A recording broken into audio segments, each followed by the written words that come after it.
दोस्तों, आप सब ये बात जानते हो कि इस समय सुखोई 30 MKI फाइटर जेट की मदद से ही हम केवल अपनी ब्रह्मोस मिसाइल को लॉन्च कर सकते हैं। और हाल ही में ही हमने देखा है कि जब पाकिस्तान और चाइना के बीच कॉन्फ्लिक्ट हुआ था, उस समय हमको ये चीज देखने को मिली थी कि हमने अपने सुखोई 30 MKI फाइटर जेट की मदद से अपनी सीमा में रहते हुए पाकिस्तान के अंदर ब्रह्मोस मिसाइल से स्ट्राइक की थी। भारत की तरफ से प्लान ये किया गया था कि हम अपने 40 सुखोई 30 MKI फाइटर जेट के अंदर ब्रह्मोस मिसाइलों को इंटीग्रेट करेंगे। लेकिन अब बताया ये जा रहा है कि पाकिस्तान और इंडिया के युद्ध को देखने के बाद अब भारत की तरफ से 20 और नए सुखोई 30 MKI फाइटर जेट के अंदर ब्रह्मोस मिसाइल को इंटीग्रेट किया जाएगा। यानी अब हमारी वायुसेना में एक और नई स्क्वाड्रन ब्रह्मोस मिसाइल की आने वाली है। और अभी के लिए उम्मीद इस बात की जा रही है कि इस साल के अंत तक भारत की तरफ से 20 और सुखोई 30 MKI फाइटर जेट को मॉडिफाई कर दिया जाएगा, जिसके बाद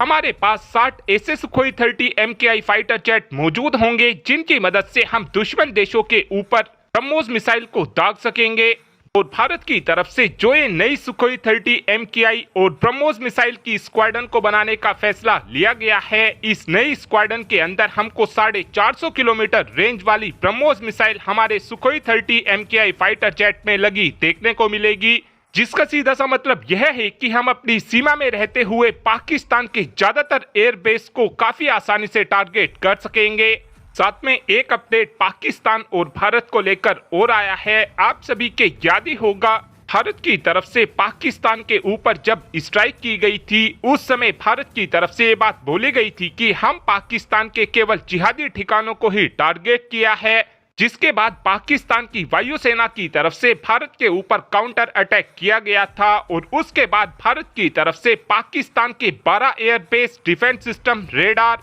न्यूक्लियर साइट को केवल 23 मिनट के अंदर अंदर ही तबाह कर दिया गया था। लेकिन अब बताया ये जा रहा है कि अगर पाकिस्तान की तरफ से सीज फायर को साइन नहीं कराया जाता तो भारत की तरफ से फिर पाकिस्तान के अंदर एक ऐसी फैसिलिटी को टारगेट करने की पूरी तैयारी कर ली गई थी, जिसकी वजह से पाकिस्तान की वायुसेना आने वाले कुछ सालों तक चाहकर भी कुछ नहीं कर पाती। दरअसल भारत की तरफ से प्लान ये किया गया था कि जो पाकिस्तान के पंजाब में एरोनॉटिकल कॉम्प्लेक्स है, जहां पर पाकिस्तान की तरफ से JF-17 थंडर फाइटर जेट को बनाकर तैयार किया जाता है और इन फाइटर जेट का वहीं पर मेंटेनेंस किया जाता है। भारत की तरफ से प्लान ये किया गया था कि पाकिस्तान के इस एरोनॉटिकल कॉम्प्लेक्स को ही तबाह कर दिया जाएगा। इस काम को करने के लिए भारत की तरफ से एक प्रॉपर प्लान को भी बनाकर तैयार कर लिया गया था और पाकिस्तान के इस कॉम्प्लेक्स को सुखोई 30 MKI, ब्रह्मोस मिसाइल और मिराज 2000 और स्पाइस बॉम्ब की मदद से तबाह किया जाना था। साथ में बताया ये भी जा रहा है कि